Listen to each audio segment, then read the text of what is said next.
Hello all, this is Dswank, and I am playing Space Engineers, but this is actually post-editing commentary, due to some audio issues.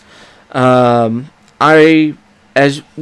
off, as you can see here, the piston I had my mining pogo miner attached to, the dogs ate it.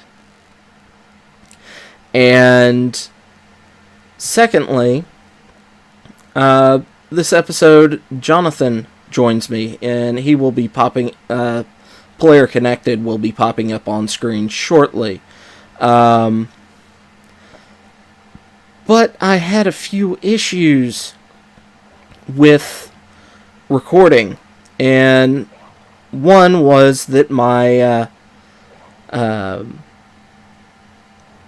when I recorded it, it didn't record Jonathan's end of any of the conversations or anything we said. And then my audio from which was a 3.5 hour audio segment, I could not import at all. So we've got a few things that I've got to work out on that and figure out the best way to handle this. As you just saw, I stopped or removed ownership of the medbay and put it to neutral. And that's to allow Jonathan to spawn. However, I did forget something. I have a turret set to shoot anything that's not friendly, character-wise, creature-wise. So when he spawns in, he will die shortly.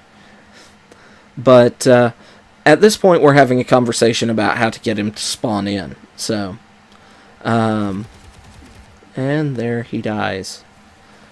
Ooh. That audio spike is painful. I don't know if y'all ever hear those, but it's something I'm fighting with, and I'm not sure if it's a just an audio artifact that my editing software puts in, or if it's something from recording, but it's painful and I dislike it. And that was why I was doing separate audio tracks, is that occasionally those audio spikes occur and I have to turn the audio down real low for me not to hear it during my editing. So, hopefully that doesn't continue on. But yes, one of the big things we're working on is going to be tearing down the old pogo miner there, and Jonathan is getting his tools set, and then the other is going to be killing dogs and getting power up. Those are our primary focuses, because I don't know if you noticed, but the clock back there was blinking because power issues. So we have that. We have me. Right now I'm telling Jonathan what my whole plan was. If you remember, before this crashed down, there was a reactor down there.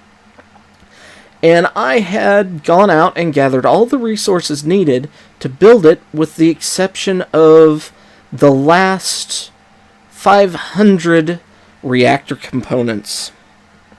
And unfortunately, when the dogs ate the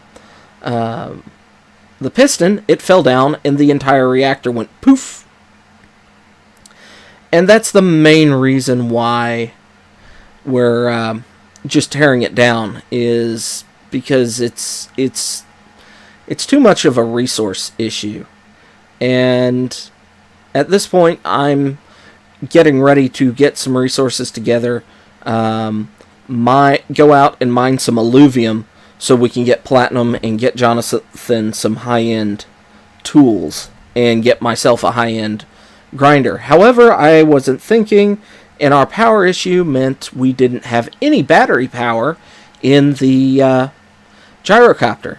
So, solve that, I ended up going and getting some uranium. out of the refineries. And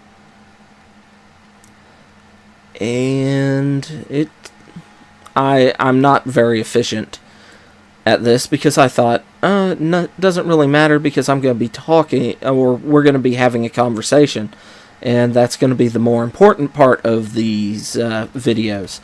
I also made mention of the fact that Bridget, who you've seen in quite a few of my Sins of a Solar Empire videos, and in fact we just recorded a 3-hour session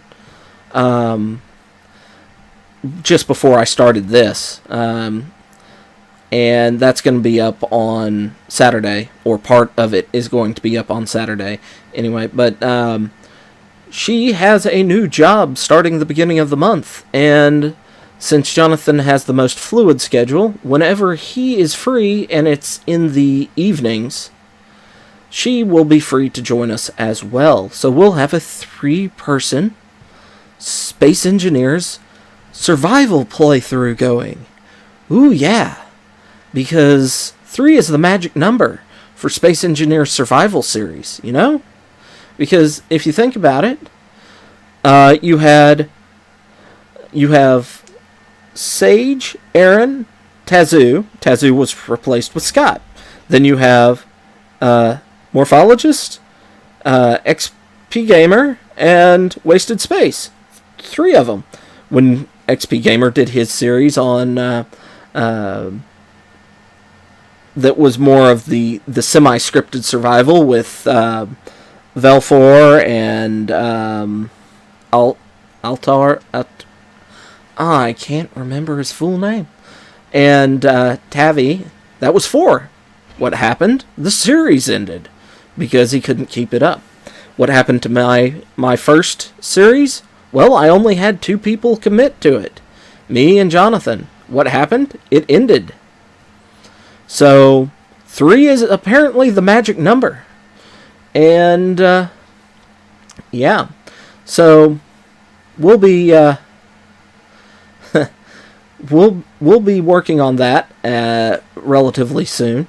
Also, this is a fairly relaxed playthrough, so when Jonathan can't make it, or for any reason, or things like that, for a week or 2, I can still do recordings and have Bridget join me for the playing. So it works. And prior to me loading up this, I had gone out and done some mining just to get more resources. And while out mining, I ended up modifying the gyrocopter and adding 2 medium cargo containers and piping it up just so I could carry more. And it works. It's pretty good. Unfortunately, you know those. Well, I'll let it be a surprise. It's definitely worth a surprise. But it takes us a bit to get organized at the beginning, and I have to spend a lot of time getting batteries set correctly so I can fly, which is somewhat annoying when you don't have quite enough power. Another interesting thing is when I was playing, good lord, there was another audio spike, and that was painful. And I have no idea where it comes from. It's not me. It's some error either with my recording software or my editing software that I get these random audio. Good God, there was another one, and I don't think y'all hear. Jeez, Louise, you've got those audio meters where most of the time the audio's green. And then for no reason, because there's a lot of times no other noise going on, I get this audio spike that shoots up into the red. And I have no idea what's the cause of it, because I'll get it even when I'm recording microphone to a separate track. And I'm not sure what the cause of it is. So, and it's painful with headphones on. Very painful. But, yeah, I went out, grabbed the alluvium then, and just came back with a load of it. It's a hole in the ground with blue. I didn't feel it was worth pointing out. And while I was gone, Jonathan has pretty much ground the other side away. So I'm going to dump the alluvium in. And we'll shortly get some platinum made so we can get the high tier grinders out. I think in this episode I end up making him high tier grinders and high tier drills. So, or a high tier grinder and a high tier drill, and make a grinder for myself as well. Words, they are so fun.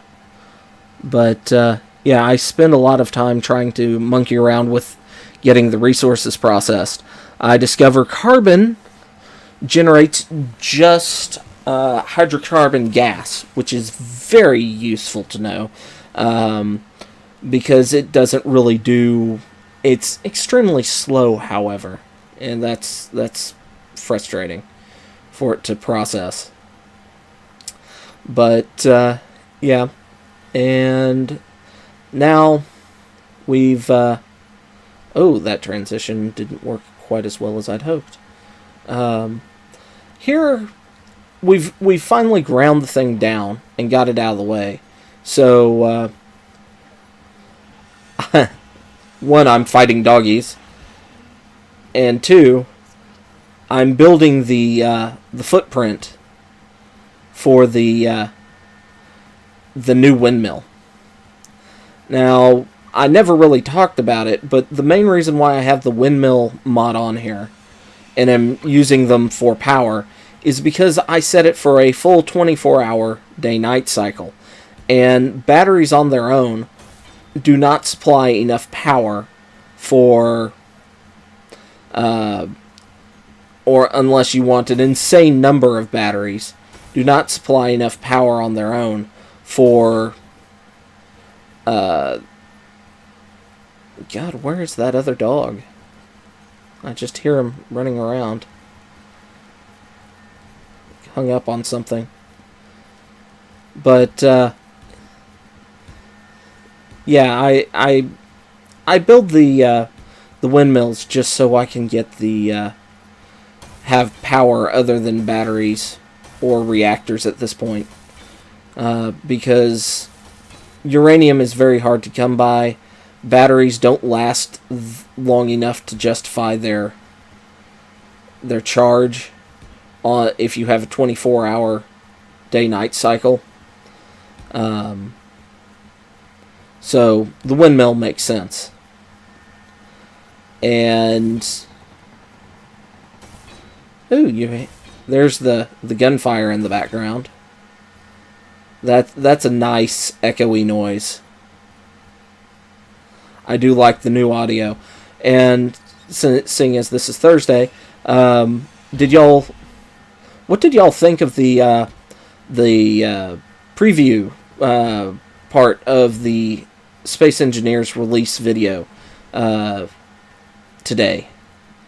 The part where they were shooting in space and the way the audio was actually fairly quiet, and then shooting inside and it was less muffled, and then you took the helmet faceplate off and it was extremely less muffled.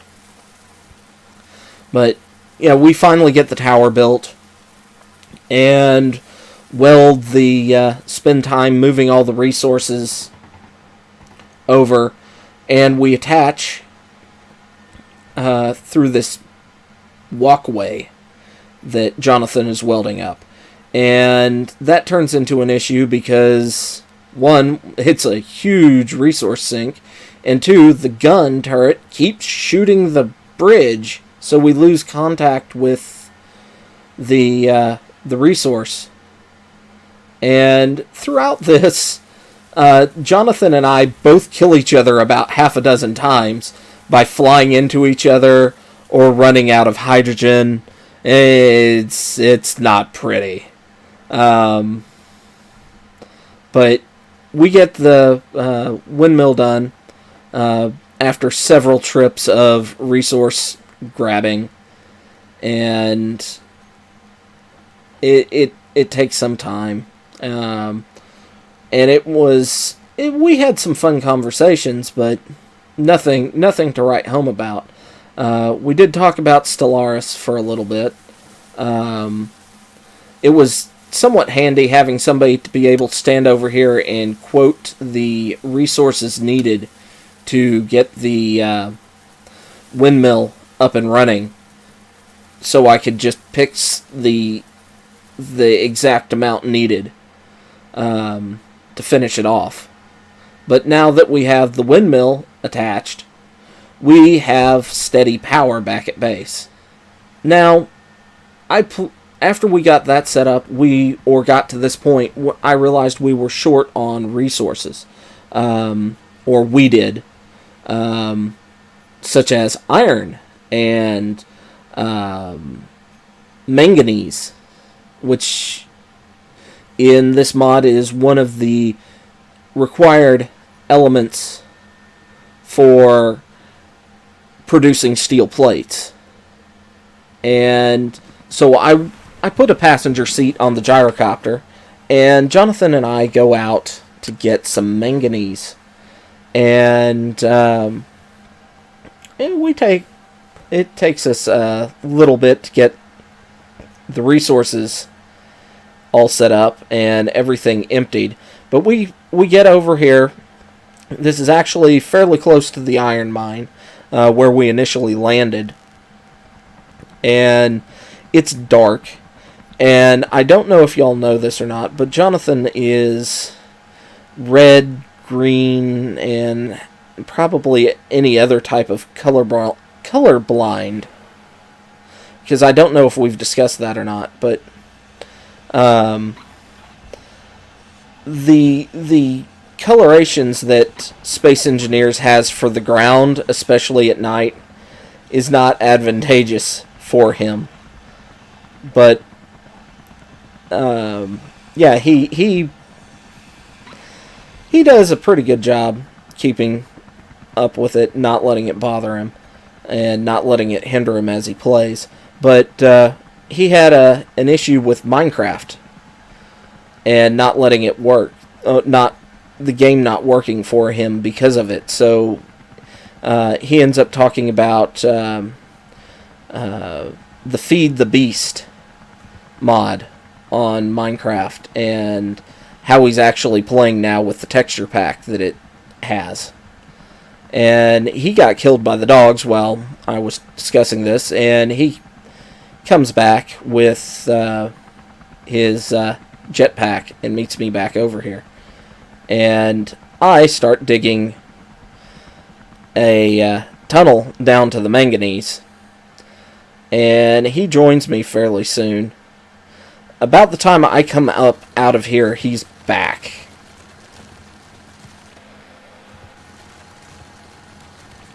And there's the manganese in front of me, and I think he just showed up. But at this point, I have the fighter, or the gyrocopter set, and I'm going to try and take it down into the mine. And this becomes more challenging because you used to be able to alt and move the camera when in remote control block, but you can't anymore. But it was painful, but I get it down. And seeing what time it is, I think this is all I have cut together for this episode.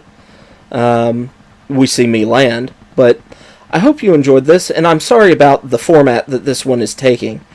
And I will see you in the next episode.